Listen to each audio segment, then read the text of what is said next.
to what I was saying. So the first slide is just a picture of your ukulele. It could just be one of them. It can be multiple if you have multiples in your group.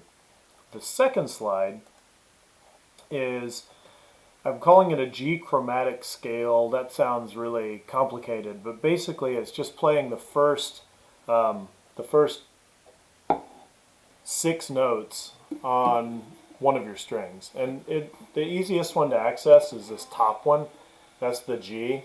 Unfortunately, G string is other stuff too, but anyway, play the first 4 notes on the G string, and it would sound like this. But if you want to switch from, you probably know this, but if you want to switch from seeing my screen to seeing me, you can just mouse over the little me and click on the pin to screen tab, and then that'll make me bigger. So if you want to see what I'm doing now, bigger, and then shrink back to me being small and my screen being big, you can do that.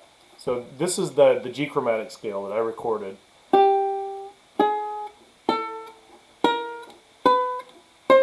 And it's not a full scale, it's just the first part of it, because not everybody has a full octave. So I just wanted you to go that far. And now on my screen, here's my recording of it. I didn't record this just now. I was not I recorded this last night or this morning, whenever I was doing that. And the purpose of this is to test the quality of your frets, to see if you spaced everything right and the frequencies are what they should be. So in Audacity, this is what Audacity looks like. Audacity is kind of limiting for if you're remote, I'm not going to have you bother with Audacity, but anybody who's in school, this is on the school laptops.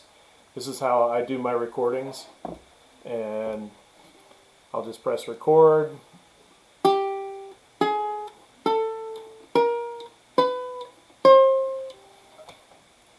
So that's where I got this, this extra sound in the beginning. I don't know what that was, but I can snip that off. So I just have preserved this, and then I can play it back. Oops, maybe I've got to click here and then play it. Okay, so that's where that's coming from. And I took a screenshot of it, I put it here, so I want you to do the same thing. Just these are showing your sound waves, basically. You can zoom in and they look more like waves. And then I will probably provide this little spreadsheet. In a perfect physics world, I would have you create it yourself, but given the amount of time we have, I'm just going to give this to you. So these are the frets. Open string 1, 2, 3, 4, 5. This is the open string. This is the first fret. 1, 2, 3, 4, 5. These are the frequencies that I measured. And to measure them in Audacity, there are a couple of ways to do it, but by the way, I'm going to use my roller and the control button to zoom in on this.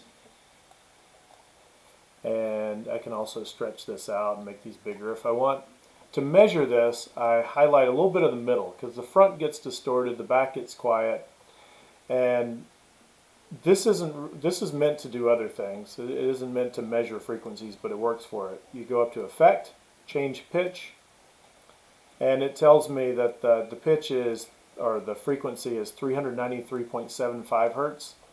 And it's set up so that if I wanted to, I could change that from a G to an F. But really, all I need this for is just seeing what the frequency is.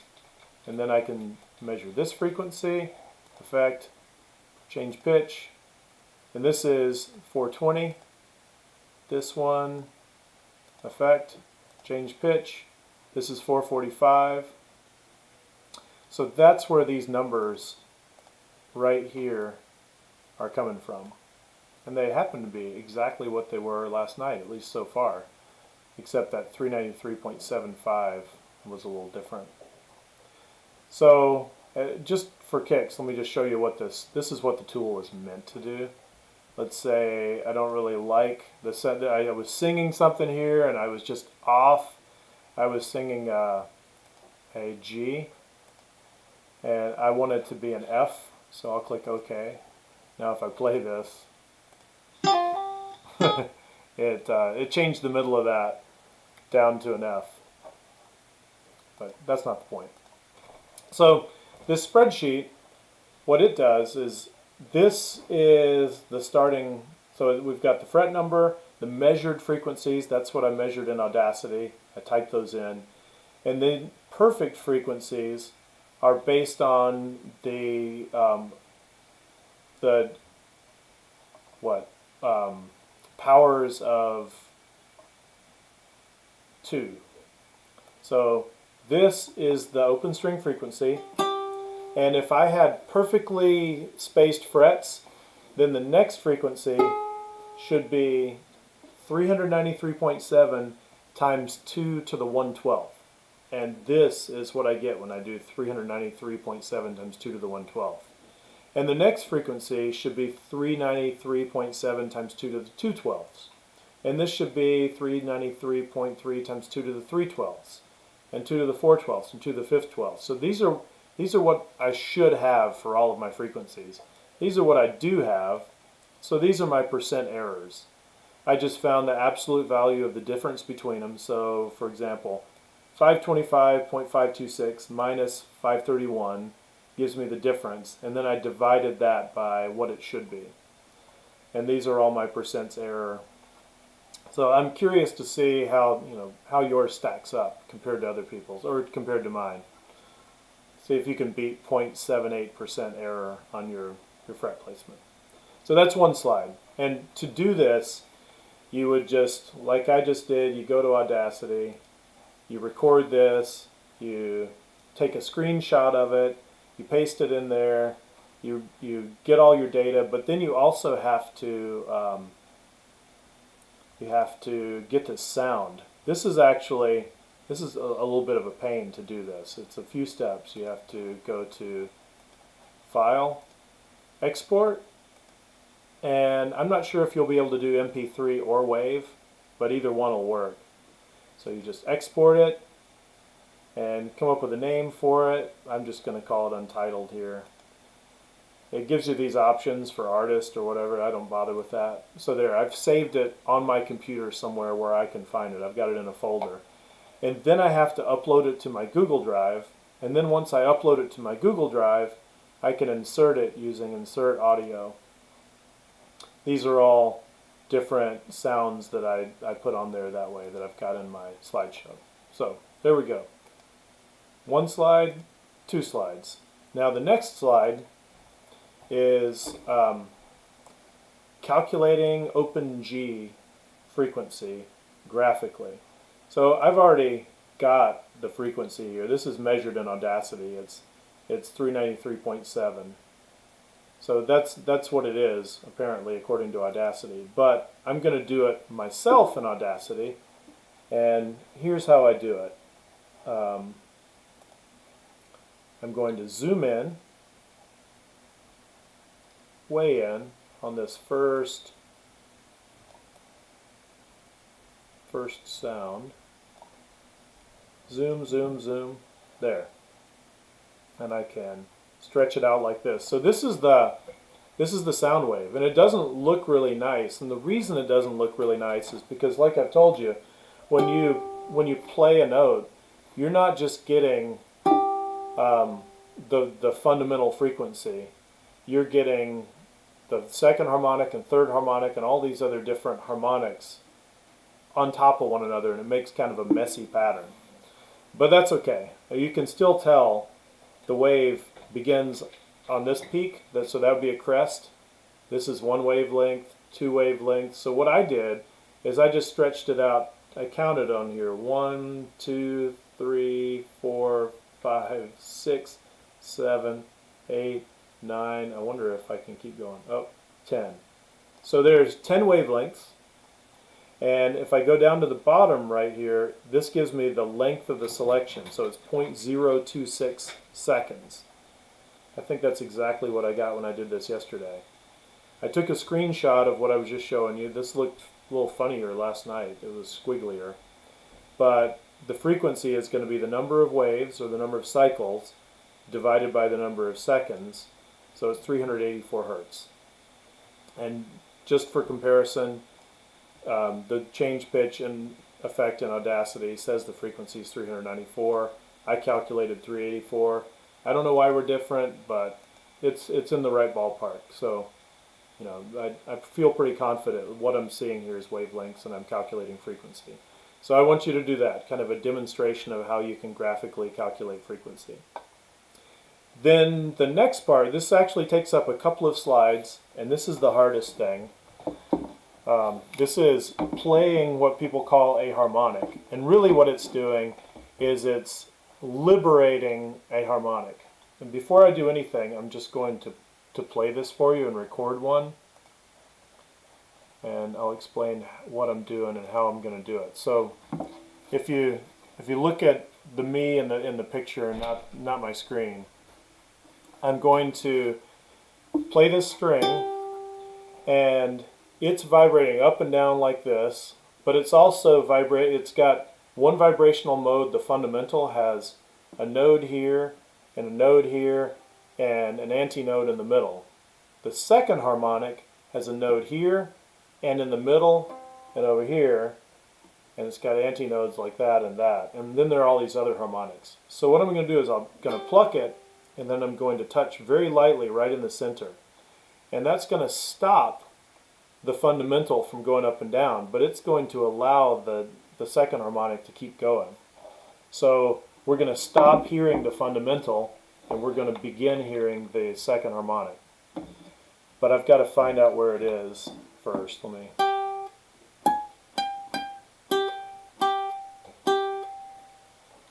There. Alright. I'll do this a few times and hopefully get a good... So now I'm recording on my screen.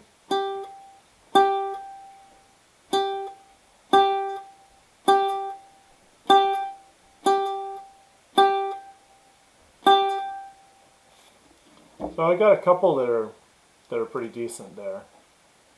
Can't remember which ones they were. Maybe it was this one. Let me just going to just play this and see what it sounds like. Yeah, so you can hear it change from low pitch to high pitch about halfway through. Can you all hear that? Nod if you hear it getting higher. Okay, so I'm just highlighting the rest of this and snipping it off with the scissors, and highlighting this and snipping it off with the scissors. And then I'm going to expand this just a little bit by holding Control and using the roller, but not too much. So that is how I got this next picture. So down at the left, the yellow part that I've circled, that's before I touched it with my fingers, and then the red part is after I touch it with my finger. Here's what it sounded like when I recorded it early this morning or last night. Same thing basically. So this slide and the next, your job is to explain what's going on. I don't care if you kind of paraphrase what I've got here. It's fine. I'm really sort of giving you the answer key. I just want you to communicate the same thing, but hopefully maybe a little bit in your own words. So here's what I said. I lightly touched the middle of the string, shown by the red arrow on the right, after I plucked it. This stopped all of the harmonics I've scribbled out in blue. So the string is doing this. It's vibrating up and down like this. It's also vibrating like this, and like this, and like this, and like this. But when I touch it in the middle, this top one, the fundamental, can't happen anymore. It can't move up and down if my finger's there. This can keep going. This is the part that's moving. This is the antinode. This is the antinode. There's nothing but a node there, so I don't interfere with what's going on here at all. This can't happen, so that stops. This can keep going, so we see that. This stops. This keeps going. This stops. Now there's a plot spectrum function in here, and I can highlight this before I've touched it and plot the spectrum. And this shows me all of the different frequencies. So this first hump, when I mouse over it, if you keep an eye on this place where it says peak, that changes to 398. That is the fundamental. That's what it tells me the pitch is when I play this. This is the second harmonic. That would be at 788 hertz. third harmonic, fourth harmonic, fifth harmonic, and this just keeps going forever. There's an infinite number of harmonics that get quieter and quieter and quieter, and you wouldn't be able to hear them. They just trail off forever, and they get weaker and weaker. So that's what it looks like before I touch. Once I touch with my finger in this region, that's going to make this diminish, and this one's going to diminish. So we'll only see every other one, and this second one should still be really strong. So let me replot. So there we go. So you can see the second harmonic is still happening, and now we hear it because we've gotten this one out of the way. The third harmonic doesn't happen. The fourth harmonic is great. The fifth, not so good. So you can see every other one is really strong. So back to what I've got here. Here's my next page, and this is just continuing on with explaining what's going on. So before I touched the string, all of the harmonics were present. I really wanted to be able to draw a line from this fundamental to this peak, but the line drawing, at least my ability to draw lines in Google Slides is very limited, so I just couldn't do it. The lines wouldn't go where I wanted. So I just tried to put this up here so you can see this goes with that peak, this goes with the second peak, this goes with the third peak, but after I touch the string, the first one, third one, fifth, and so on, they all get stunted, and the other ones remain.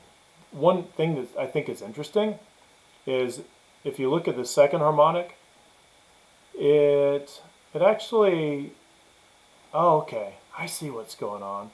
I was thinking last class that this is getting bigger, but if you look at the scale, it's really not.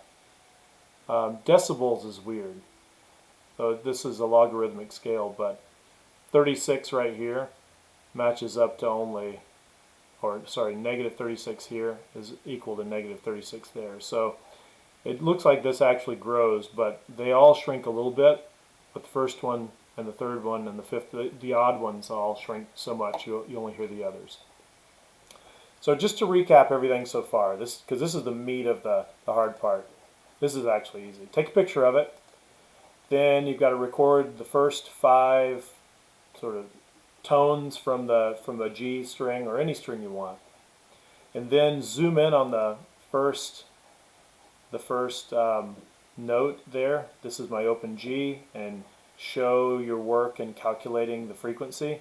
Compare that to this frequency that you got from Audacity, and then spend a couple of pages. Well, record a harmonic, get a picture of the wave, put the recording in here, show what you're canceling out. Now if you want to be adventurous, instead of touching here, you could touch right here, and that should cancel out the fundamental and the second and the fourth and the fifth. So really it should preserve just about only the third harmonic. The problem with that is it's going to be quieter. It's going to be harder to hear than the second. As you go down in these, they get weaker and weaker and weaker. So you can play these harmonics by putting your finger here, here, here, here, here, but every time it gets weaker. If you have a high quality instrument, it's easier to hear them. But these aren't high quality instruments. So another page where you need to plot the spectrum before you put your finger down and after, and then explain why they're different and how they're different. Then the final thing is to play a song. So song recording, some examples. You only have to record one. I know at least one ukulele out there. I don't know if the owner is here, but the space to the first fret is just really off. And everything sounds fine after that, but it makes the chords sound really ugly. So playing a melody, you might be able to come up with something that sounds a little better if your frets are bad. So here was my Twinkle Twinkle. Really nice. Alright, I'm not going to play the whole thing. And then I did Rainbow Connection, which has chords, and I played along. But I want to share with you a couple of things. First, if you go to my main website, sorry, I thought that would take me there.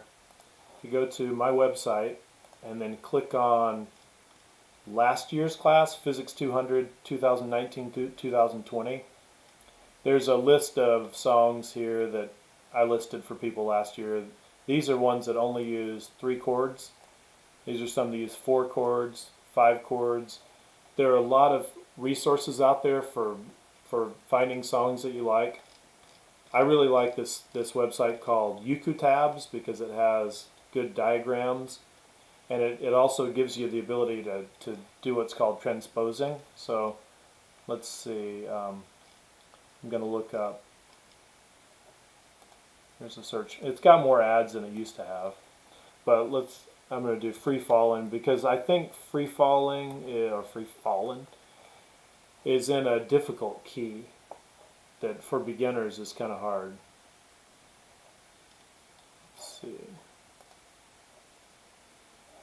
Oh, it got an ad. If you get an ad, just go back, click the same thing again, and usually the ad goes away. So it's only 3 chords, but you might be intimidated by the B flat. And so the easiest keys with the ukulele are G and C. And the key is usually, if you look at the song, the letter that it starts with. So I think it'd be easy to get this to G. So this transposer, if I want to go from F to G, I just need to go up.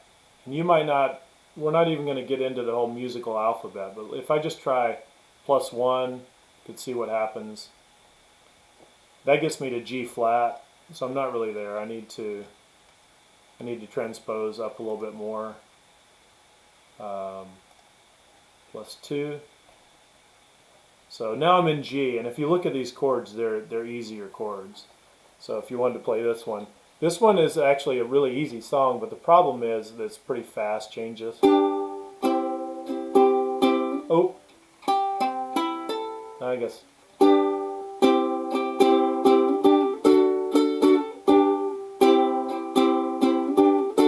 So pretty easy. I won't go through. Oh, another really easy one is Happy Birthday. Let's see what kind of key Happy Birthday is in. Don't click on miscellaneous traditional. Don't click on the artist. Just click on the name of the song. It's got 3 chords. Those look like pretty easy ones. It's in the key of D, but still, these are pretty easy. If I want to get that to the key of C, which arguably might be easier, I just need to go down a couple. So I don't know if those are easy or not, but now, so I will play Happy Birthday for you. It's pretty easy. It's a C and a G and a G and a C and a C, and here's the tricky part, the F, and then C. So happy birthday to you, happy birthday to you, happy birthday dear Luke. I don't know if it's your birthday. Happy birthday to you. So that could, worst possible scenario, you've stayed up all night trying to play a song and you can't. You can always resort to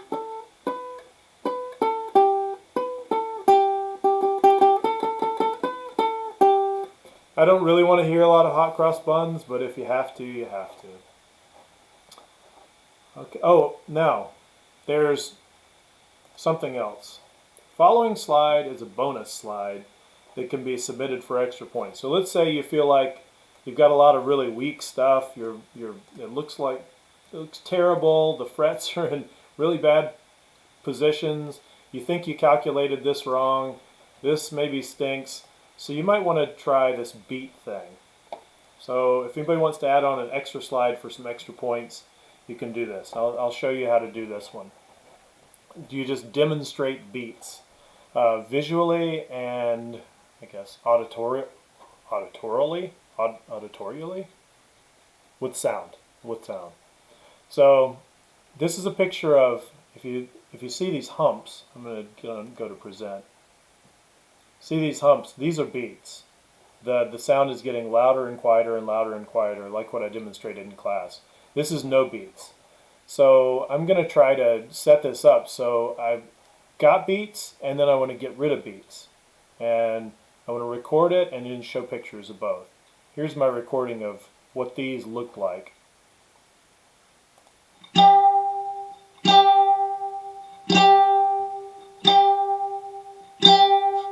So you should be able to hear a little bit of waver there. Dong, dong, like that.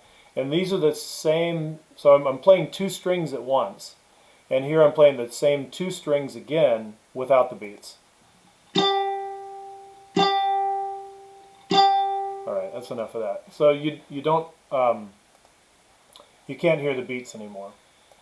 So here's how I did that on Audacity and on my ukulele. So first, I'm going to play the G string right here, and then I'm going to play on the C string.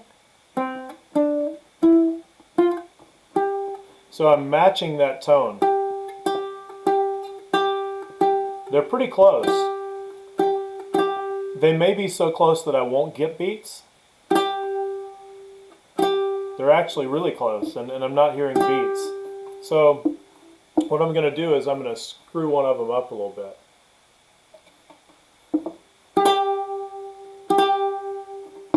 Make it even more obvious. Alright, so now I'm going to record this, and you should see beats.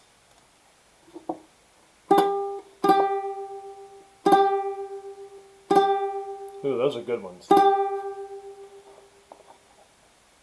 So these are the beats in here, and they happen because the two frequencies are close but not exactly the same. So they're interfering and they're getting in step with one another, then they're getting out of step, and then they're getting in step and out of step. And if I make them more and more out of step, then we see more tiny humps. The beat frequency, the speeds up. And if I get them closer together, then that beat frequency slows down. And if I get them close enough, it stops altogether. So let me play this. That first one is a little higher. So what I'm going to be doing now, I'll just guess and check. I'll keep lowering this one until it matches that one. So let me hit record for. So I would take a screenshot of this. This is the beats. And now I'm going to get rid of them. So that's the starting point. Now I'm going to lower the C string. And I should see the beats slowing down. The humps should get spaced farther apart, which they are.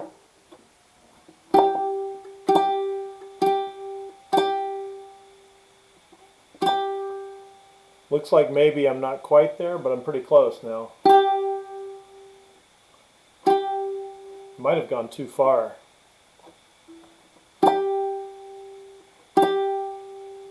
Nope, I think I'm doing a good job. Oh, I think I've gone too far.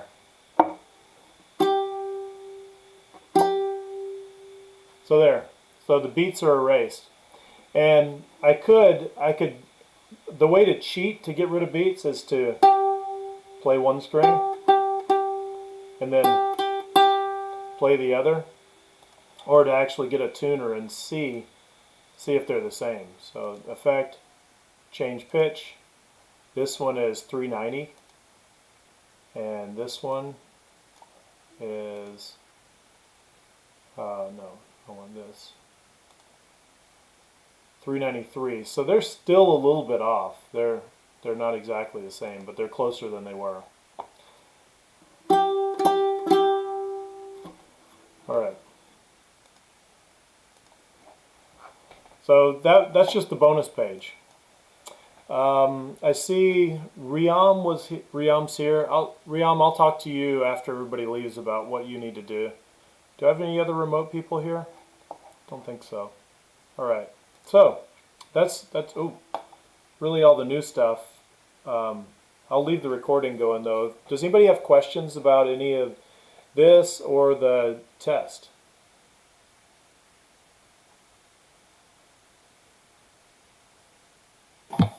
If we have like questions, but like not right now, can we like email to like schedule a Zoom meeting so I can ask like more questions?